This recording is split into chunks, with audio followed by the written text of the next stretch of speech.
தமிழ்நாடு உள்ளிட்ட 5 மாநில சட்டமன்ற தேர்தலுக்கான அந்த தேதி அறிவிப்பானது அதிகாரப்பூர்வமாக வெளியிடப்பட்டிருக்கிறது. விவரங்களை விரிவாக வழங்குவதற்காக செய்தியாளர் நீலாபிரியா இணைகிறார். நீலாபிரியா, விவரங்கள். வணக்கம் பானு. தமிழ்நாட்டை பொறுத்தவரை அரசியல் கட்சிகள் மட்டுமின்றி பொதுமக்களும் ஆவலோடு எதிர்பார்த்து காத்திருந்த தேர்தல் நாளானது என்றைக்கு தேர்தல் நடைபெறும் அப்படிங்கிற அறிவிப்பை இன்று அதிகாரப்பூர்வமாக தலைமை தேர்தல் ஆணையர் ஞானேஷ்குமார் வெளியிட்டிருக்கிறார். அதன்படி நீங்க சொன்னது போலவே ஏப்ரல் 23ஆம் தேதி தமிழ்நாட்டிற்கு தேர்தல் நடைபெற இருக்கிறது. அதனைத் தொடர்ந்து வாக்குப்பதிவு அப்படிங்கிறது முடிந்து வாக்கு எண்ணிக்கை மே 4ஆம் நாள் நடைபெறும் அப்படின்றதையும் அறிவித்திருக்கிறார்கள். தமிழ்நாடு மட்டுமின்றி புதுச்சேரி, கேரளா, அஸ்ஸாம், மேற்கு வங்கம் உள்ளிட்ட 5 மாநிலங்களுக்கும் சேர்த்தே தேர்தல் தேதிக்கான அறிவிப்பானது தற்போது வெளியாக இருக்கிறது. தமிழ்நாட்டை பொறுத்தவரை மொத்தம் 234 தொகுதிகளை கொண்ட தமிழ்நாட்டிற்கு ஏப்ரல் 23ஆம் நாள் ஒரே கட்டமாக தேர்தல் நடைபெறும் அப்படிங்கிறதையும் தலைமை தேர்தல் ஆணையர் ஞானேஷ்குமார் தெரிவித்திருக்கிறார். 5 மாநிலங்களுக்கும் தலைமை தேர்தல் ஆணையர் ஞானேஷ்குமார் உள்ளிட்ட தேர்தல் ஆணையர்கள் கொண்ட குழு 5 மாநிலங்களுக்குமே நேரில் சென்று கருத்தாய்வு மேற்கொண்டிருந்தார்கள். அங்க இருக்கக்கூடிய கள நிலவரம் என்ன, அதே போல பாதுகாப்பு ஏற்பாடுகள், எப்படி பணிகளை மேற்கொள்வது உள்ளிட்ட பல்வேறு செய்திகளை, பல்வேறு விஷயங்களை சேகரித்து அது தொடர்பாக ஆலோசனை மேற்கொள்ளப்பட்டு இறுதியாக இன்று தில்லியில் செய்தியாளர்களை சந்தித்து தேர்தல் தேதியை தலைமை தேர்தல் ஆணையர் ஞானேஷ்குமார் அறிவித்திருக்கிறார்.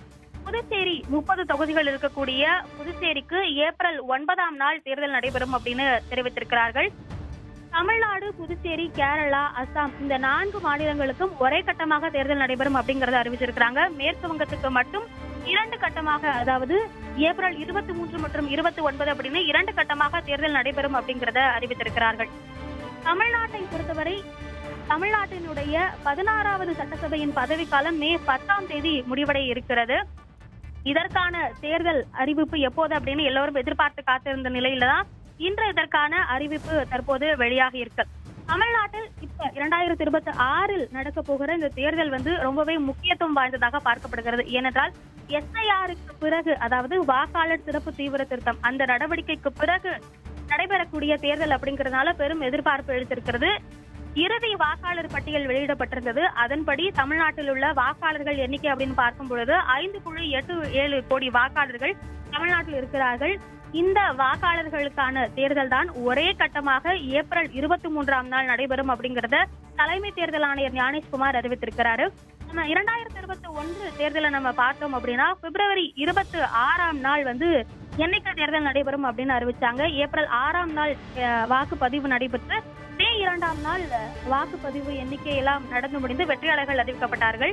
அப்போ நமக்கு தேர்தல் பிரச்சாரத்தை, பரப்புரையை அரசியல் கட்சிகள் மேற்கொள்வதற்கான அந்த காலம் அப்படிங்கிறது அதிகமாக இருந்தது. ஆனால் இந்த முறை பார்க்கும் பொழுது இன்று, அதாவது மார்ச் 15 நமக்கு தேர்தல் தேதி அறிவிக்கப்பட்டிருக்கிறது. தேர்தல் 23 ஏறக்குறைய ஒரு 20லிருந்து 25 நாட்கள் வரைதான் நமக்கு அரசியல் கட்சிகள் பரப்புரையை மேற்கொள்வதற்கான அந்த கால அளவு அப்படிங்கிறது இருந்திருக்கு. அதாவது 2021 தேர்தலை நம்ம ஒப்பிடும் பொழுது அரசியல் கட்சிகள் பரப்புரையை மேற்கொள்வதற்கு, அதே போல தேர்தல் தொடர்பான நடவடிக்கைகளை மேற்கொள்வதற்கான காலம் சற்று குறுகிய காலமாக இருப்பதை நம்ம கவனிக்க முடியுது.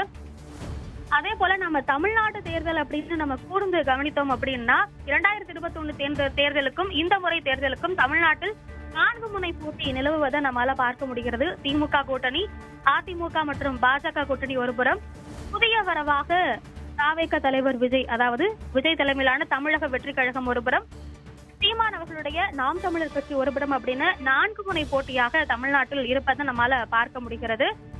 கடந்த சில தினங்களாக தாவேக தலைவர் விஜய் பாஜகவோடு கூட்டணிக்கு செல்வாரா அப்படிங்கிற ஒரு தகவல் சமூக வலைதளங்களிலும் செய்தி ஊடகங்களிலும் விவாதிக்கப்பட்டு வருகிறது. இது தொடர்பாக தாவேக தரப்பிலிருந்து தற்போது வரை எந்தவித அதிகாரப்பூர்வ தகவலும் வரவில்லை.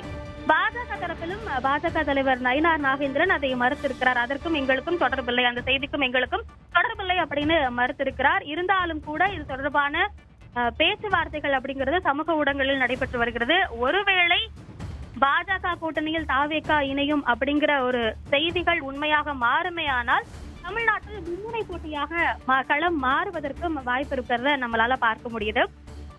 தமிழ்நாட்டினுடைய கள நிலவரத்தை நம்ம இன்னும் சற்று ஆழமாக பார்க்க வேண்டும் அப்படின்னா திமுக கூட்டணியை பொறுத்தவரை கிட்டத்தட்ட காங்கிரஸ், தேமுதிக, விசிக உள்ளிட்ட 21 கட்சிகள் திமுக கூட்டணியில இருக்கிறாங்க. இதுல திமுக காங்கிரஸ் இடையே கூட்டணி பேச்சுவார்த்தை தொகுதி பங்கீடு குறித்து ஒரு மிகப்பெரிய இழுபறி நீடித்திருந்தது. அதையெல்லாம் கடந்து 28+1 அப்படின்ற தொகுதி பங்கீடு 28 இடங்கள் காங்கிரசுக்கு அப்படிங்கறத திமுக உறுதி செய்திருக்கிறார்கள். தொடர்ந்து அடுத்தடுத்து கூட்டணி கட்சிகளோடு பேச்சுவார்த்தை நடந்து கொண்டிருக்கிறது. அதே போல நம்ம அதிமுக பாஜக கூட்டணி, அதில் பாமக தலைவர் அன்புமணி தலைமையிலான பாமக, அதே போல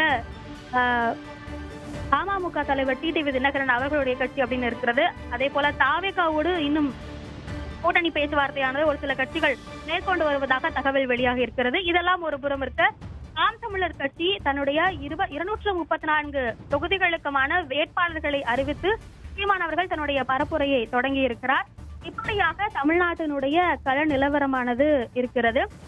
இதனைத் தொடர்ந்து இன்று தேர்தல் தேதி அறிவிக்கப்பட்டிருக்கிறது. அதன் அடிப்படையில் இன்றிலிருந்தே, அதாவது தேர்தல் தேதி அறிவிக்கப்பட்ட இன்றிலிருந்தே தேர்தல் நடத்தை விதிமுறைகளும் அமலுக்கு வந்திருக்கிறது.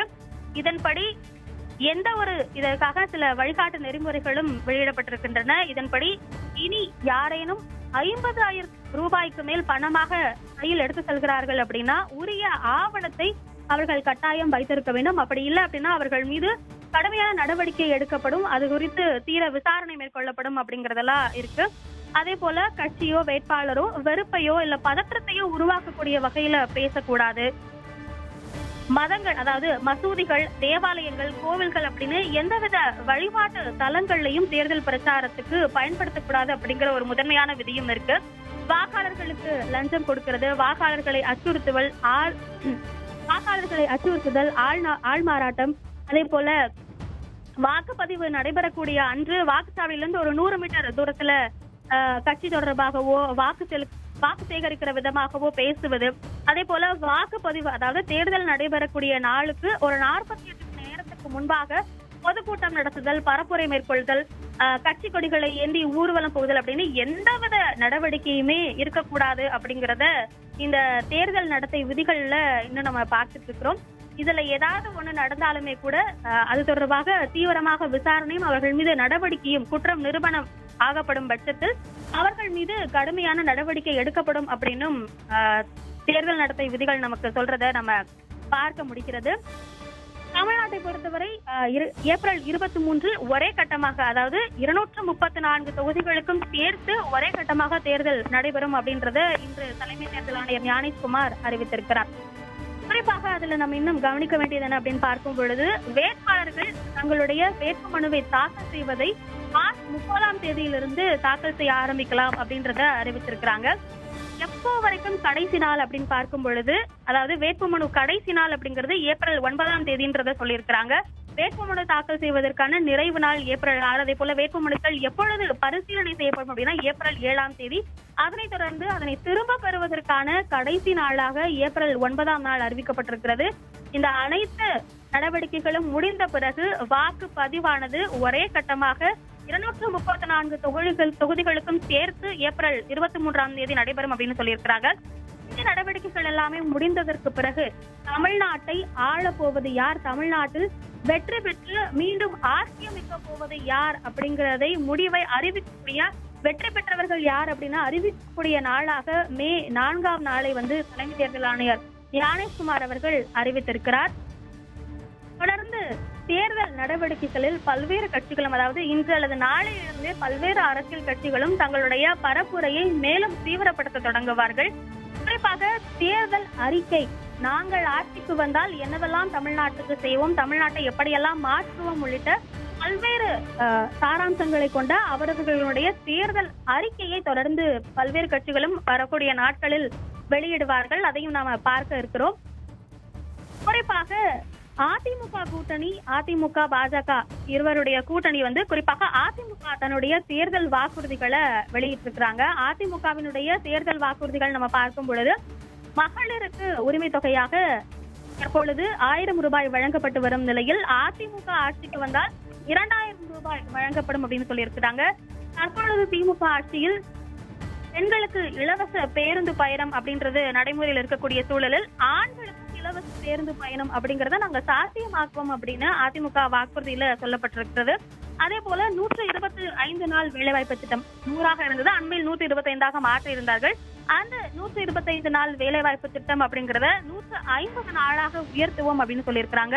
மாணவர்களுடைய கல்வி கடன் தள்ளுபடி செய்யப்படும் அப்படின்னு அதிமுக தங்களுடைய தேர்தல் வாக்குறுதிகளை 2 கட்டமா வெளியிட்டிருந்தாங்க. திமுகவை பொறுத்தவரை அதற்கான நடவடிக்கைகள், அதற்கான கலந்து ஆலோசனையானது இன்னும் நடைபெற்று வருகிறது. திமுக நாடாளுமன்ற உறுப்பினர் கனிமொழி கூட என்ன சொல்லியிருந்தாங்க அப்படின்னா, திமுகவினுடைய தேர்தல் அறிக்கை கதாநாயகியாக இருக்கும் அப்படின்றத சொல்லியிருந்தாங்க. மகளிருக்கு அதிக முக்கியத்துவம் கொடுக்கப்படும். ஹீரோ, அதாவது தமிழ்நாட்டினுடைய ஹீரோயின், கதாநாயகியாக எங்களுடைய தேர்தல் அறிக்கை இருக்கும் அப்படிங்கறத கனிமொழி அவர்கள் கூறியிருந்தார்கள். அதே போல நம்ம பார்த்தோம் அப்படின்னா, புதிதாக வந்திருக்கக்கூடிய தாவேக தலைவர் விஜய் அவருமே கடந்த முறை கூட்டத்தில் பேசும் பொழுது பல்வேறு முக்கிய அறிவிப்புகளை வெளியிட்டிருந்தார். அதில் பேருந்துகள், முக்கியமாக அனைத்து பேருந்துகளிலும் பெண்கள் இலவசமாக பயணம் செய்ய முடியும் அப்படிங்கறத அவரு சொல்லியிருந்தாரு. அதே போல மகளிருக்கு அதிமுக 2000 ரூபாய் சொல்லியிருந்தார்கள். தாவேக தரப்பிலிருந்து 2500 ரூபாய் வழங்கப்படும் அப்படிங்கறத சொல்லியிருந்தாங்க. அது மட்டுமின்றி அனைத்து குழந்தைகளுக்கும், தமிழ்நாட்டில் பிறக்கக்கூடிய அனைத்து குழந்தைகளுக்கும் தங்க மோதிரம் வழங்கப்படும் அப்படிங்கறதையும் தாவேக தலைவர் விஜய் அறிவித்திருந்தார். அதே போல ரேஷன் கடைகளில் ஆண் பெண் அப்படின்னு தனித்தனியாக இடையாளர்கள் அறிவிக்கப்படுவார்கள். அதே போல அன்னபூரணி சூப்பர் சிக்ஸ் திட்டம் அப்படிங்கறதன் மூலமாக ஒவ்வொரு குடும்பத்துக்கும் 6 சிலிண்டர்கள் வழங்கப்படும் அப்படிங்கறத சொல்லியிருந்தார். தற்பொழுது ஈரானில் இருக்கக்கூடிய போர் சூழல் காரணமாக சிலிண்டர் தட்டுப்பாடு, அந்த பிரச்சனை நாடு முழுவதும் எதிரொலித்துக் கொண்டிருக்கக்கூடிய சூழலில் தாவேக தலைவர் விஜயனுடைய இந்த 6 சிலிண்டர் ஒரு குடும்பத்திற்கு வழங்கப்படும் அப்படிங்கிற அறிவிப்பு ரொம்ப முக்கியத்துவம் வாய்ந்ததாக பார்க்கப்படுகிறது. அண்மை காலமாகவே எதிர்கட்சிகள், அதாவது திமுக வைக்கக்கூடிய குற்றச்சாட்டு, அதாவது மத்தியில் ஆளக்கூடியவர்களுக்கு எதிர்கட்சியாக இருக்கக்கூடிய திமுகவினர் வைக்கக்கூடிய குற்றச்சாட்டு என்னவாக இருக்கு அப்படின்னா, தொடர்ந்து சமையல் எரிவாயுனுடைய விலை உயர்ந்து கொண்டிருக்கிறது அப்படின்னு. அதன் அடிப்படையில அண்மையில ஆந்திராவில் 3 சிலிண்டர்கள் ஒரு குடும்பத்திற்கு வழங்கப்படும் அப்படின்றத அறிவித்திருந்தார்கள். அதனைத் தொடர்ந்து விஜயும் ஒவ்வொரு குடும்பத்திற்கும் 6 சிலிண்டர் வழங்கப்படும் அப்படின்றத சொல்லியிருந்தாரு. அதே போல 0 டாக் ஸ்பாட், அதாவது சிசிடிவி இல்லாத இடங்களே இருக்கக்கூடாது அப்படிங்கறதை வெளிப்படுத்தும் வகையில் இந்த ஒரு திட்டமும் அறிமுகப்படுத்தப்படும் அப்படிங்கறத தாவேக தலைவர் விஜயும் அறிவித்திருக்கிறார். தொடர்ந்து பல்வேறு அரசியல் கட்சிகளும் அவரவர்களுடைய தேர்தல் அறிக்கையை வழங்க இருக்கிறார்கள். இப்படியான சூழலில்தான் தமிழ்நாட்டுக்கான தேர்தல் நாளானது அறிவிக்கப்பட்டிருக்கிறது.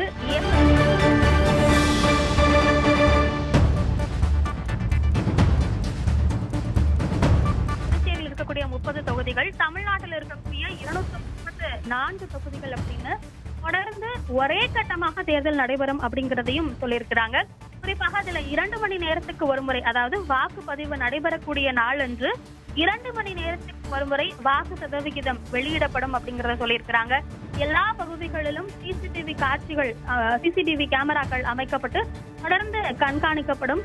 ஆயிரக்கணக்கான பாதுகாப்பு படையினர், வீரர்கள் அந்த தேர்தல் நாளன்று பாதுகாப்பு பணியில் ஈடுபடுத்தப்படுவார்கள் அப்படிங்கறதையும் தலைமை தேர்தல் ஆணையர் ஞானேஷ்குமார் தெரிவித்திருக்கிறார். தொடர்ந்து அடுத்தடுத்த நாட்களில் பல்வேறு கட்சிகளும் தங்களுடைய தேர்தல் அறிக்கையை வெளியிட இருக்கிறார்கள். அதற்கான ஆலோசனை கூட்டங்களிலும் தொடர்ந்து அரசியல் கட்சிகள் ஈடுபட்டு வருகிறார்கள். இந்த நிலையில்தான் இன்று தேர்தல் நாளானது அறிவிக்கப்பட்டிருக்கிறது. தமிழ்நாட்டை பொறுத்தவரை எஸ்ஐஆர் பணிகளுக்கு பிறகு 6 கோடிக்கும் மேற்பட்டோர் தமிழ்நாட்டில் இருந்த நிலையில் எஸ்ஐஆர் பணிகளுக்கு பிறகு 5.87 கோடி வாக்காளர்கள் தற்போது இந்த தேர்தலில் இருக்கிறார்கள். இதில் முதல் தலைமுறை வாக்காளர்களாக பலரும் அவர்களுடைய வாக்கு யாருக்கு இருக்கும் அப்படிங்கிற ஒரு எதிர்பார்ப்பும் எழுந்திருக்கிறது. இப்படியான சூழலில் தான் இன்று தேர்தல் நாளானது அறிவிக்கப்பட்டிருக்கிறது. தமிழ்நாட்டுக்கு தேர்தல் எப்போது அப்படின்னு நிறைய பேர் எதிர்பார்க்கின்ற சூழலில் இன்று அதற்கான நாள் அறிவிப்பு வெளியாக இருக்கிறது. தொடர்ந்து தேர்தல் நடத்தை விதிகள், அடுத்தடுத்த கட்சிகள், கூட்டணி கட்சிகள் என்னென்ன அறிவிப்புகளை வெளியிட போகின்றன, திமுக, அதிமுக, அதே போல தாவேக கூட்டணியில் யார் இணைவார்கள், இவர்களுக்கான தொகுதி பங்கீடு, கூட்டணி பேச்சுவார்த்தை அப்படின்னு இதை தொடர்ந்து அடுத்தடுத்த செய்திகளை நம்ம பார்க்கலாம்.